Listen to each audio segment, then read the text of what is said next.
Welcome back. Round 2, Modern. Here we go. We got 5 colors Saheeli combo versus green-red Tron. Zach, who's the favorite here? Okay, so it depends on how long the game goes. Yep. Like, I don't know how... Like, I've seen this 5-color Saheeli deck. I don't know what the 5th color is for, but I've seen... Like, this deck has a turn 2 win that I'm not going to even try to explain. But it can go off as soon as turn 2. It basically needs Lotus Cobra. That's the it needs Lotus Cobra and the Knight that gets back the creature from the graveyard. Renegade Rallier. Yep. It involves that. I'm gonna stop there. Yep.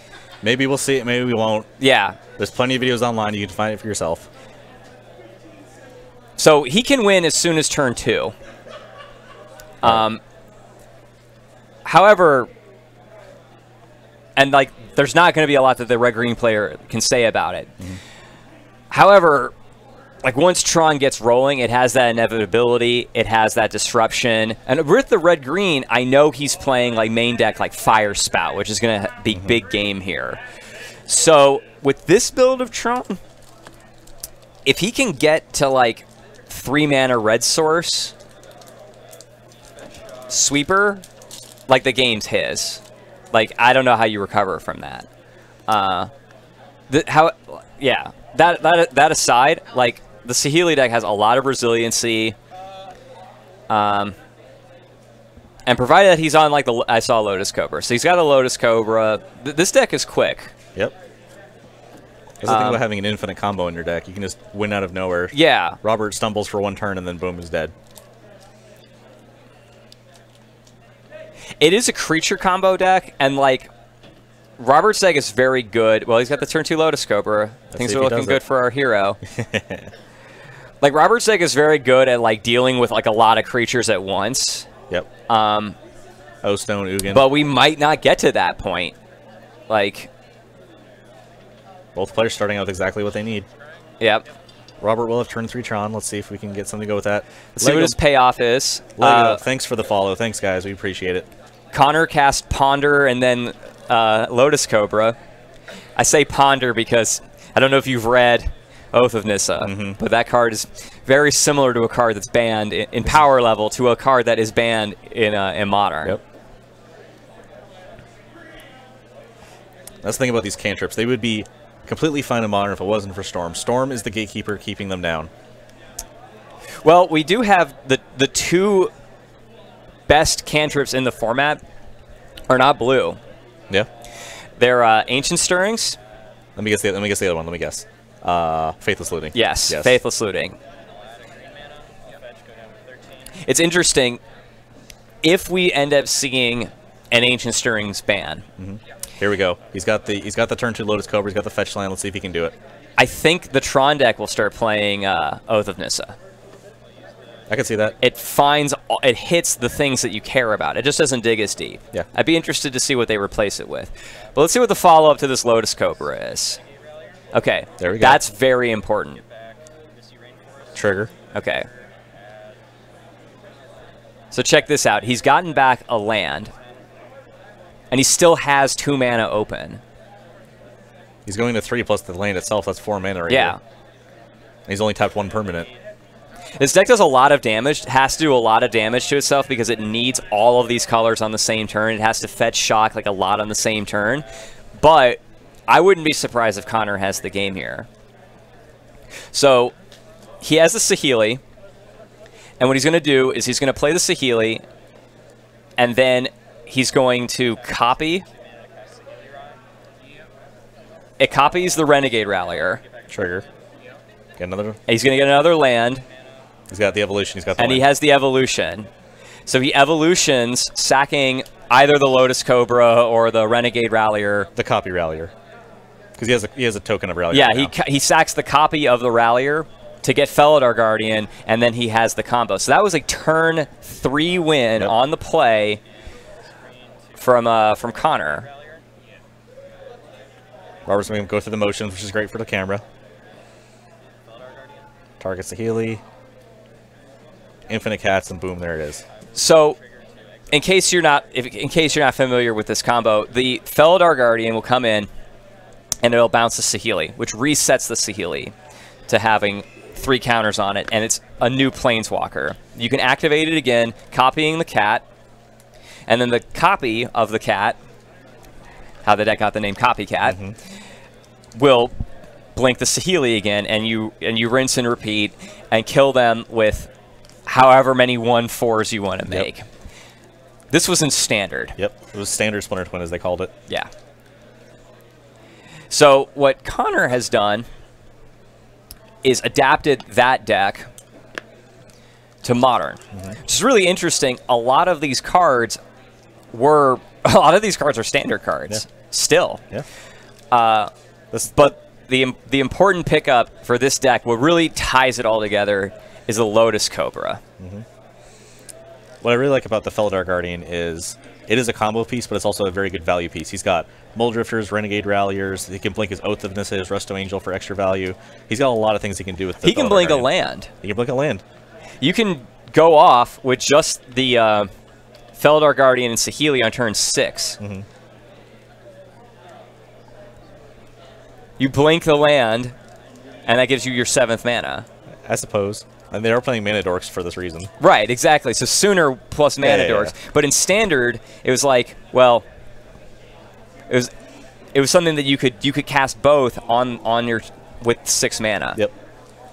With Mana Dorks, yeah, it makes that even easier. All right, so from the Tron side, what are we bringing in here to try to combat this infinite combo? Oh boy. Well, he's playing the red-green, which most Tron decks have just gone down to the mono-green. Yep. And they would bring in stuff like spatial contortion, a spot removal, warping whale to counter a sorcery, because the important part of this deck is the evolution. Yep. I don't know if Robert's playing that with red-green. I assume there'd be some kind of board wipes and Fire Spout or Pyroclasm, something like that. Any copies of that he doesn't have main deck, he would bring in. Maybe some Braids. I like a Braid a lot. Yep. A Braid would be sweet here.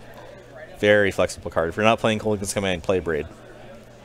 If you're not playing Ancient Grudge, you can play a Braid. Absolutely. Yeah. A Braid is an excellent card. Very well designed. It only took them 25 years to put 2 effects that that red has always done on the same card. I really like when they combine cards like that for 1 extra mana. It's just, it's so good. Yeah.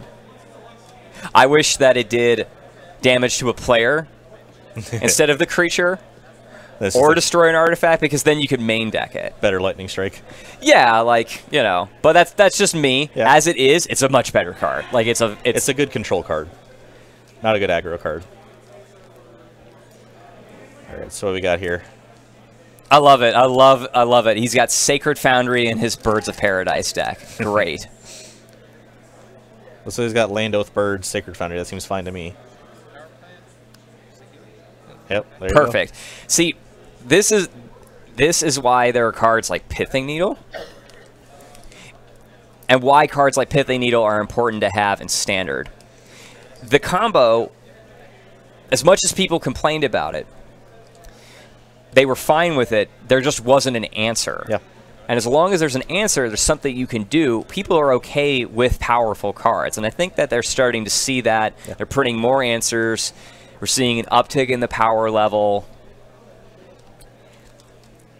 In Modern, we just have all these cards. Yeah. So we take them for granted. Yeah, like Pithing Needle doesn't really see a lot of play in Modern. It's criminally underplayed in Modern.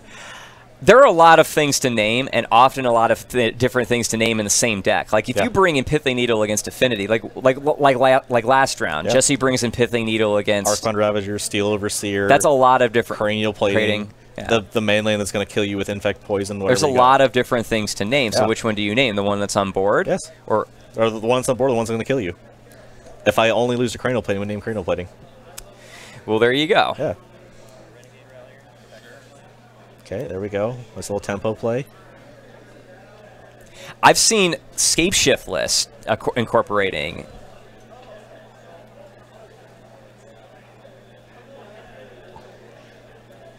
I've seen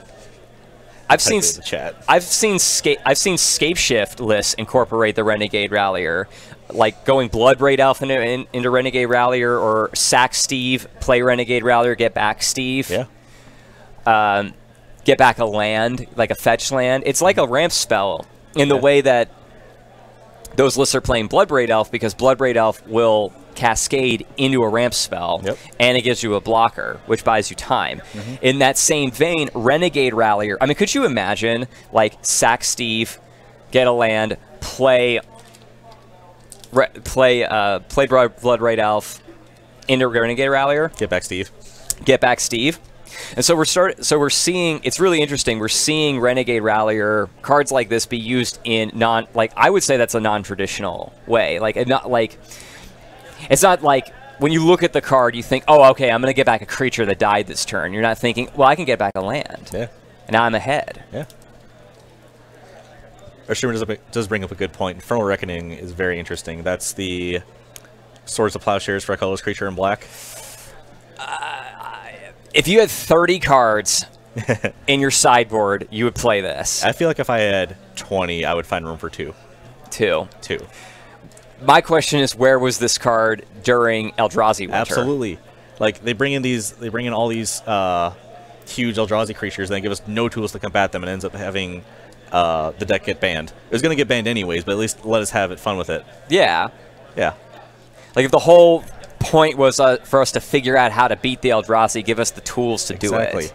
We had to fight, we had to slog through this for like 6 months. It was awful. I adapted my Jund deck to try to do that kind of stuff. All right, what's going on here?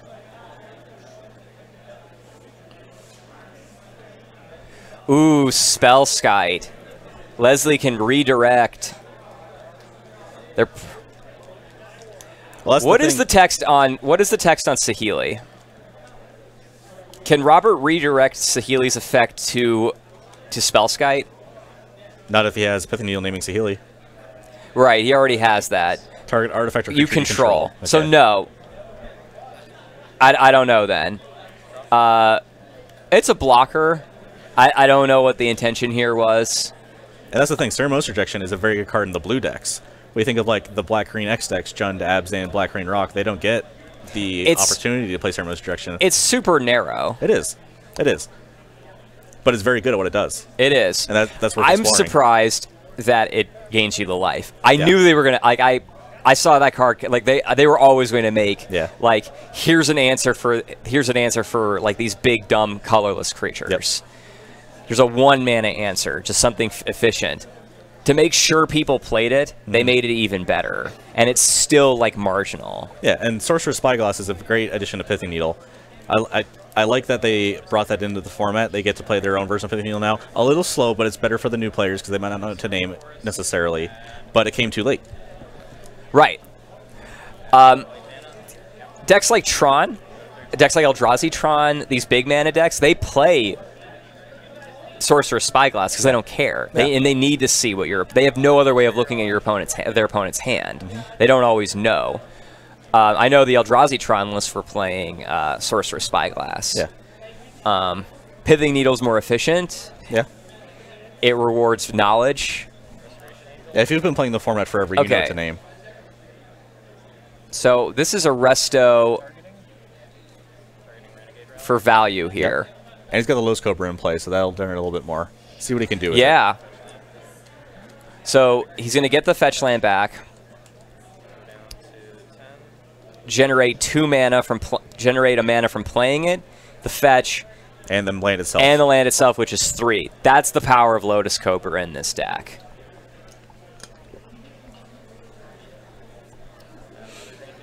Okay, see what he's going to do with it. Looks like Robert is kind of stumbling here. He didn't have Tron on turn 3 and didn't really have another play to go with it. No, and this Ghost Quarter isn't really doing anything. He's got good disruption. He's got the Spellskite and the Pithing Needle, so let's see how Connor plays around this. He can get Felidar here, and they can blink each other infinitely, but that doesn't do anything. Yeah. These lists sometimes play the colorless land, that when an angel enters the battlefield, you gain a life. Oh, my God. So you can play, which is Okay, he's just going to go Kiki for it, Jiki. but he's got the spell skite in play, so no. Did I miss something?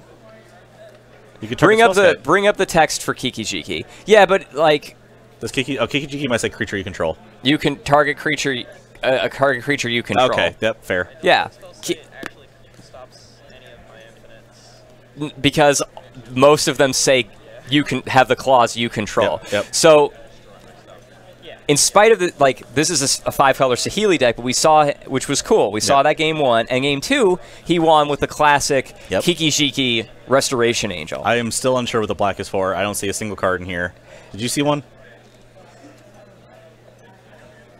Can we ask Connor what the black spells are? Maybe their sideboard. I'm still waiting for a Restoration Angel token. Yeah? I would like to see tokens that are... I would like to see tokens... The one of Hostage Taker. No, that's fine. This card's really good. It's really good when you blink it. Interesting. Yeah. Steal their spell, cast the thing, blink it, steal another one. Yeah, why not? It's value. Yeah. And it's free with your Lotus Cobras and your Mana Dorks. Yeah. There's no reason not to play it. I'd like to see... There are cards that are commonly copied with cards like Kiki Jiki, like Restoration Angel, Deceiver, Pestermite. Yep. And it says make a token. You create a token. Yep. But there aren't tokens of these cards. Yeah. So I think it would be cool to have those. Like, it may be in a set... Well, like Kiki and Resto were in Iconic Masters together. Yep. They could have made a Restoration Angel token in that so that people have that. I see people use they'll just use a face down card or something. I would like a token to accurately represent the board state. However, at the same time, when you make infinite tokens, the game's usually over. All right. Well, that was that match. All right, we do have a backup feature match. Hopefully they are not done this time. Let's see if we can get the backup feature on. I think it was cool that Connor won both ways. Yeah, that was definitely with his good. deck. That was cool. And like I said, there wasn't really a lot that Robert could do about it. He didn't get to his board wipe. Yep. All right, they're starting. We got Ash on blue-white control. I'm not sure what his opponent's playing.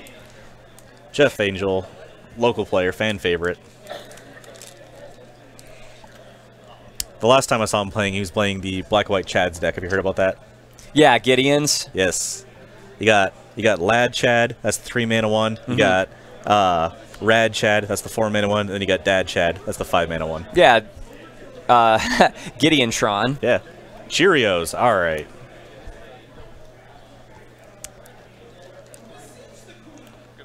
I think that makes 2 Cheerios players tonight. Yep. I do believe blue-white control should be favored here. The Cheerios deck can't really handle very much interaction at all. A discard spell, a removal spell, a counter spell, and they're just pretty much flailing around. Well, and he didn't play a creature on 2. He might be playing around it. Playing around the removal spell, trying to get Ash to tap out for something. Fair enough. Cast your turn 4 Jace to kill you. We'll see if Ash falls for it. Looks like Jeff did take game 1, so Ash should know what's up. Play a little bit more conservatively maybe this game, if he can.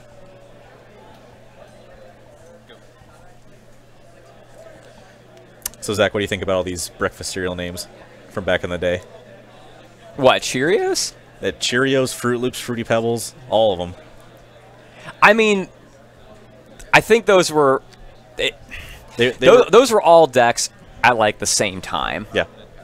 They're not really relevant anymore. And it was from a time where you just named it, you got to name the deck and you named it whatever you wanted to.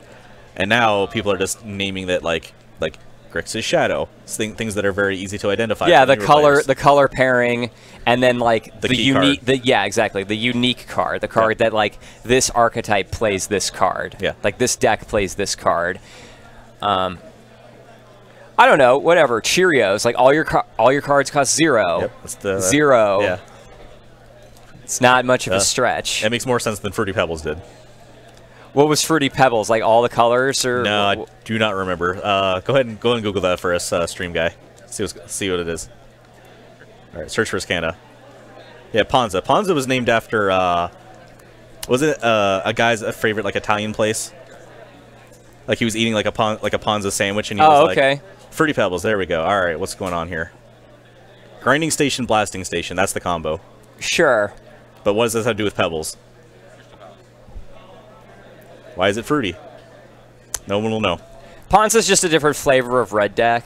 Yeah. Like any red deck. I guess it doesn't even really have to be red, but they're generally red. Any deck that like focuses on land destruction is a Ponza deck. Here we go. Jeff could go for it here. He baited out the creature, which was countered. He's trying to get Metalcraft so he can play another creature in the same turn. Storm counts 4. Ooh, and Paradoxical Outcome. Did you see that? To bounce them all? Yep. It's just another bounce card. But they can bounce and draw without the creature in play. Fair enough. I don't know if it's good. I was not sold on Search for Azcanta when people first started playing it. I thought it was a lot of work for not a lot of payoff. But now with Teferi, that card is insane. Right. You draw like 4 cards a turn. We actually Googled it. Apparently Fruity Pebbles was the first of the breakfast cereal decks. Oh, okay. And that's what spawned all the other ones. Well, there you go. Yeah. But yeah, it's like these are all decks from like a bygone time. Yeah. And this is just like a deck. It really has nothing to do with that deck. Because there's a Legacy Cheerios deck. Yeah. That plays all the 0-mana spells. They play like the 0-mana creatures though. Yeah, well, it's like combo. walls. Yeah, and like kobolds and stuff. Yeah, you do that. You do that with Glimpse of Nature, so you can grape shot your opponent. Sure, but that doesn't really have anything to do with this deck. They're all zeros. I'm just saying there's similarities. It is a different deck with a different win con, but very similar. It's like calling Affinity, still calling Affinity. Yeah. There aren't. Unless you're playing Thoughtcast, there are not any Affinity cards in the deck. It's just robots. Yeah. They're just machines, man. Yeah. And that's what happens when you let machines assemble themselves or each other. Jeff here in the tank if he wants to go for it. It's not getting any better, buddy. Looks like he has Paradoxical Outcome and SRAM. He has options here. He can do both. He's going for it. Going for Paradoxical. Target everything. On end step, perfect. Okay. Okay. Ash does have the Snapcaster Mage, so let's see what happens.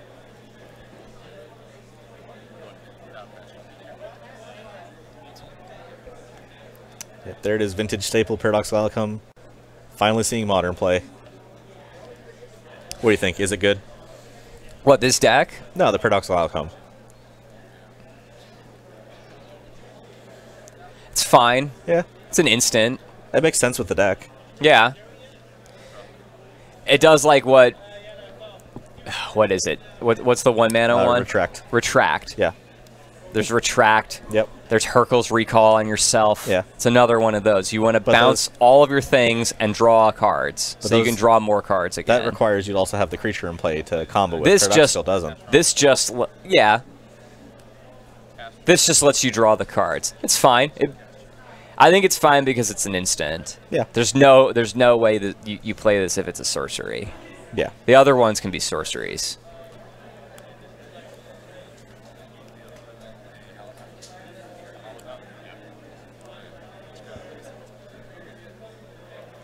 That's very true violence.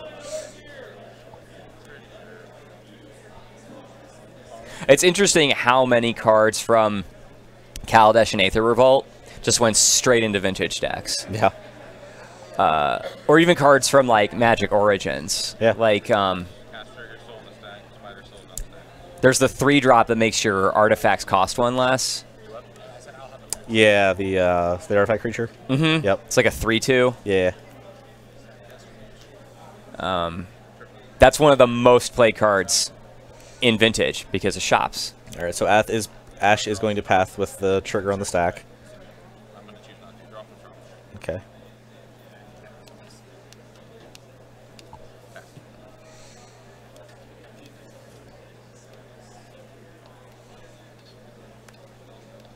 Doesn't want to colonnade.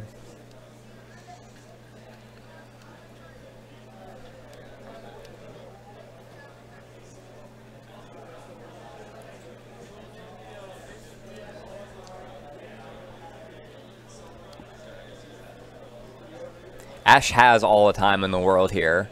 It really does. He knows what's up. It's not like...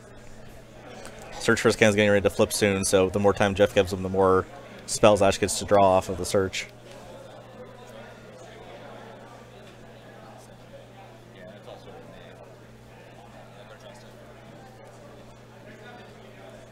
So we could see it flip next turn.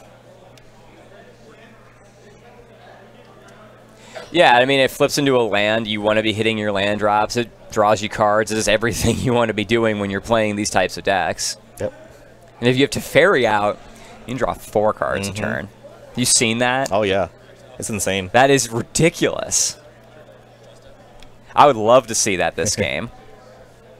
Vintage is another animal on its own. Yeah. Well, I'm sure it's very interesting for the... for like the 12 people who still play it. Very expensive format to try to get into. I feel like you have to already own the cards to get. Yeah, I mean that's who it's for. Yeah, I actually got to play in a Vintage last year at Eternal Weekend. Yeah, it did not go well. I did have Vault Key, but nothing else. I didn't do well. 1-3 drop. Well, I feel like that was a lot of the people in that tournament. It was. My first 2 rounds were against powerless decks like myself. There was an incentive to play a powerless deck. There was, but because I had Time Vault, I did not qualify. But I wasn't trying to win anyways. Okay. I always forget that one. Even though it's not technically power, it did exclude you from that prize. Yeah. It also, like, Imperial Seal was on that list. Yep. Like Bazaar of Baghdad. Yep. That kind of stuff. But hey, it's fun to play new formats once in a while. Mm-hmm. So you got to flip this Kanta, and that sphere, that damping sphere is sure going to put a damper on things. That is true. This is a card out of Dominaria that's seen a lot of modern play since its release. Yep. I really like that it's an uncommon. Yes. I like that it's colorless. Lets any deck play it for 2, which is fine. It being in the uncommon slot is awesome. So it doesn't eat up your rare slot in a draft, because you don't want to open that. I can't tell you how many of these things, like I just saw table. Yeah. Who cares? And they're not expensive. It's perfect. They dropped like almost immediately. They're like 50 cents now. Without Bazaar, you cannot play the Dredge deck. It's your engine. It's how you get going. It's the reason why the deck is broken in Vintage.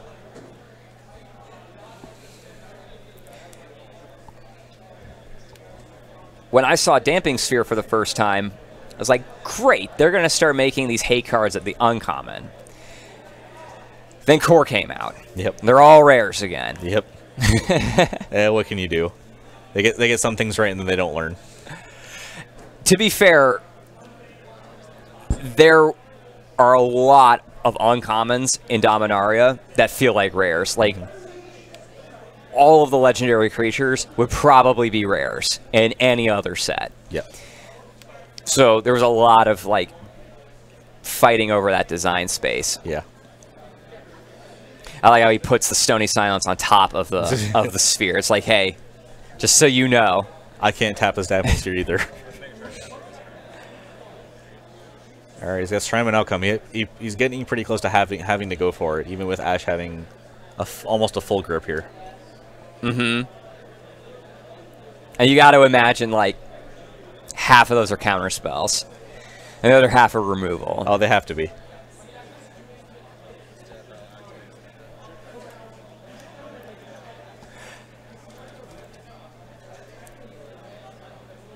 I think those are good at an uncommon.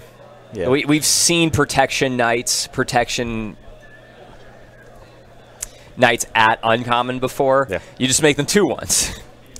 I really like that they brought that back. I love everything about it. I love the flavor on it, the frame, just everything. Oh, it's great. Yeah. So, like, It's the classic originals. The original Black Knight and White Knight would just like run right past each other. Yep. Knight of Grace and Knight of Malice can block. They can meet on the field of battle and fight to the death, which is great. But you can't Fatal Push Knight of Grace, and you can't cast out a Knight of Malice. You can't. It's great. I think that's super cool, and I would hope that they do that. I would like to see that again in the future. Maybe like a red card with hexproof from blue, and a blue card with hexproof from red. Just more like a light, like a fire mage and a water mage kind of deal. Yeah. I think that would be lit. All right. Jeff has seen enough. We're going to game 3. Yeah, like I feel like Jeff needs to win before turn 4, before Ash can start advancing his game plan and holding up counter. Yeah, magic. like he needs to try to win like turn 2, turn 3 on the play. I don't really know how you're supposed to do this on the draw. Like by that time, unless Ash goes like tap land, he's going to have 2 mana up on turn 2. He's going to have a counter spell, a removal spell. But both can be settled by the wreckage. Yeah. We're all equal in the wreckage's eyes. I think, like, if not now, very soon, there will be a high enough threshold of knights for a knight deck in Standard. Yeah. Which would be cool. Those cards are sweet. I feel like there's enough now. It's just probably not very good. No.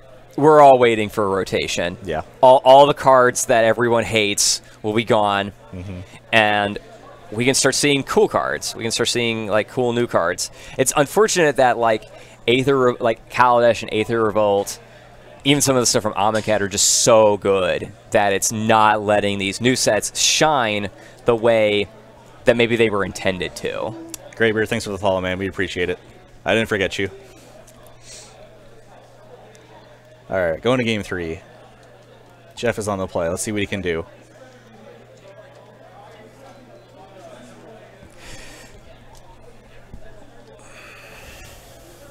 So very different white-blue decks. Little far from a mirror match.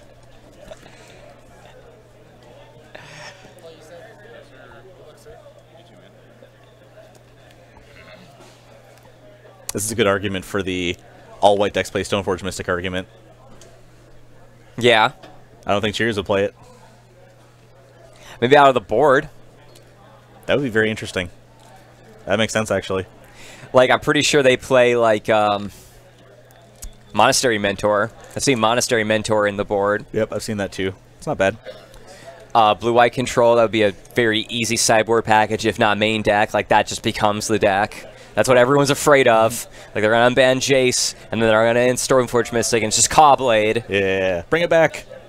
Cawblade did nothing wrong. Hey now, that's what they say about. That's what they say about Splinter Twin. Yeah, I'm still waiting for that one to come back. I don't know. I do not want to have to play Rending Volley. Oh, it's so good. It makes you play a whole nother game than you're not used to playing. That's fine. Do they have it? Do they not have it? It's not something you'd see normally in Modern. Yeah, I mean, it does force more interaction. It forces everyone to be interactive. Looks like the stream's frozen again. Can we get a refresh?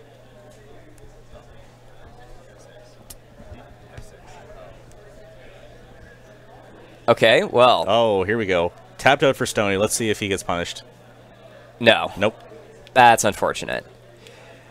Looks like he played one equipment. One and then missed. And then just bricked. And he can't equip them because of the Stony Silence. That's minor. I think Stony Silence is here for the Mox Opals. True. Stoneforge Mystic for Bonesaw. Get him. Get him. But then but he can't, you know, the sub plan of actually equipping the equipment to all your guys and then attacking. The problem with is your 2/7. These things only give them defense. If they give them power, absolutely. Some of them give power. Bonesaw gives power. Was it +1? Yeah. Oh my god. Yeah, dude. You end up with like a 2/10. It's great. A 2/10 with vigilance and all these, like, a 2/10 with vigilance that can tap for any color. Yeah. It's pretty good. Equip the damping sphere with a Sony Silence. It's a combo. It's something. The flavor text on damping sphere is great. Yeah. You want to talk about great flavor text? For 10,000 years, it did absolutely nothing. You talk about great flavor text, Null Rod. Null Rod? Mm. But it doesn't do anything. No. It does nothing. And in the same and Sphere is in that same vein. I feel like it's a callback. Yeah. I feel like there's a lot of callbacks to previous Dominaria sets. There's so many. They're just all over the place. And I feel like Sphere is another one of those.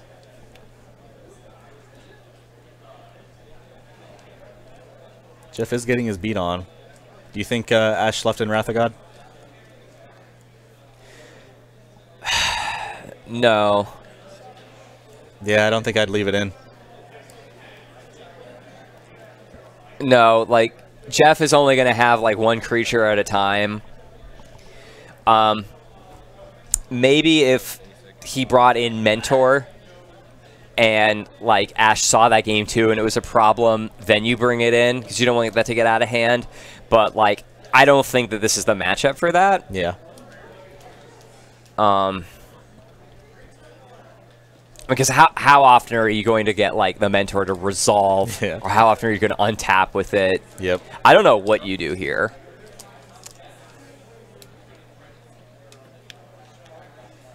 You can draw a lot of cards, but the important ones are not going to resolve. You drew triple Mox Opal. Ash is wisely just taking it slow, leaving up 2 mana, countering what's important. And this is a swing for, what, 4? Yep. But Ash gets a swing back for 6. Yep. So he's not winning the race here.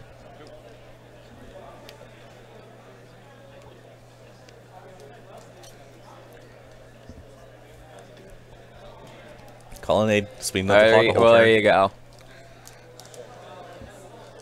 With the Gengar. He's got style.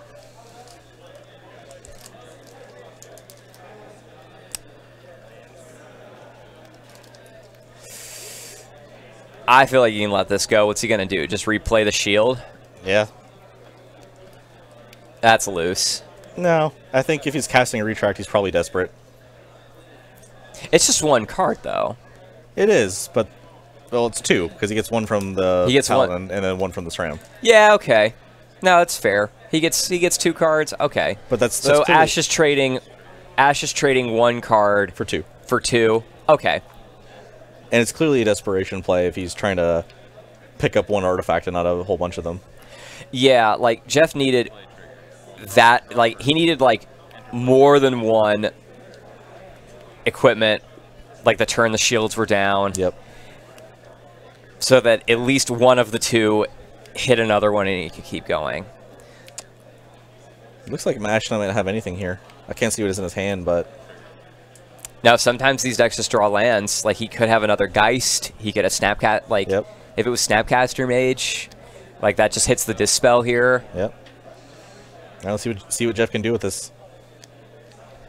He could have Teferi or Jace the Mind Sculptor, and he can't tap out for that. He's got to, he's got to hold up something. Yeah.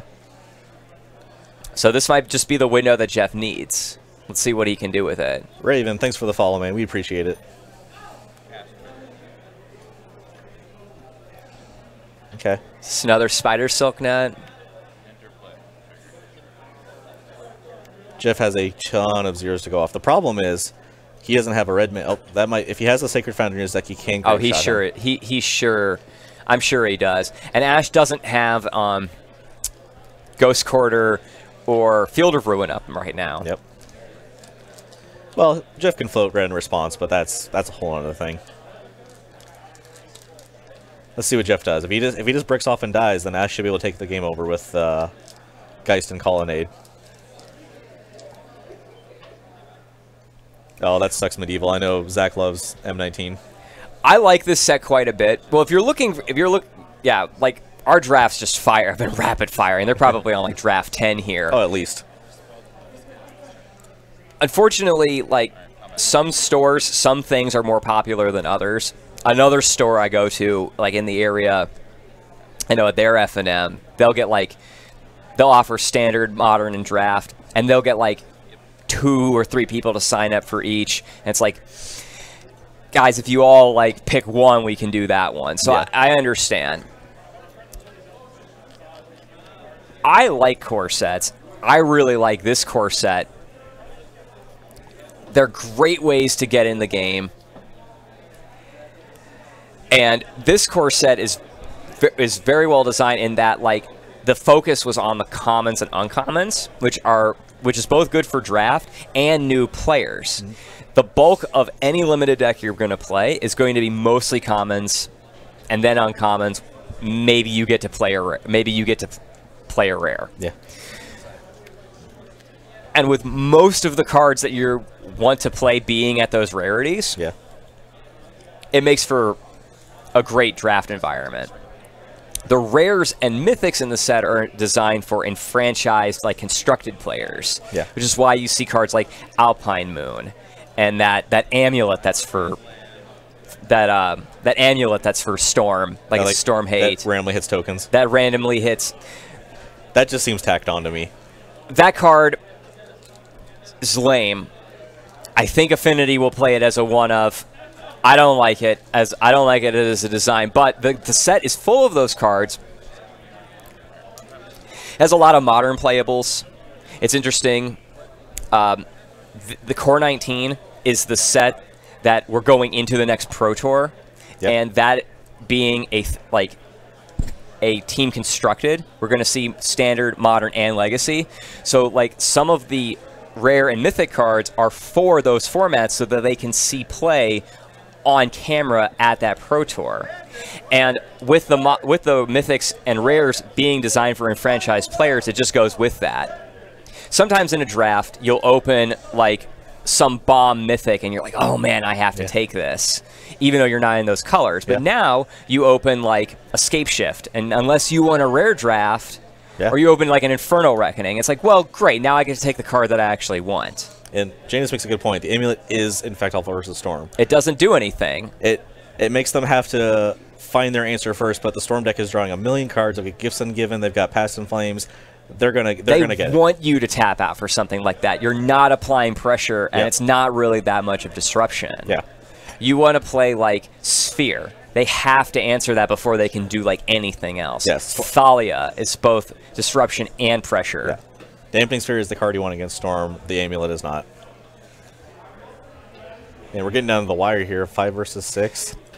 It's true that you can't grape shot them, but the point is that that Storm is set up both main and sideboard to deal with every single possible hate card that can be played against it, and a good Storm player knows what those are, knows when they're going to come out, and knows how to answer them. A good Storm player.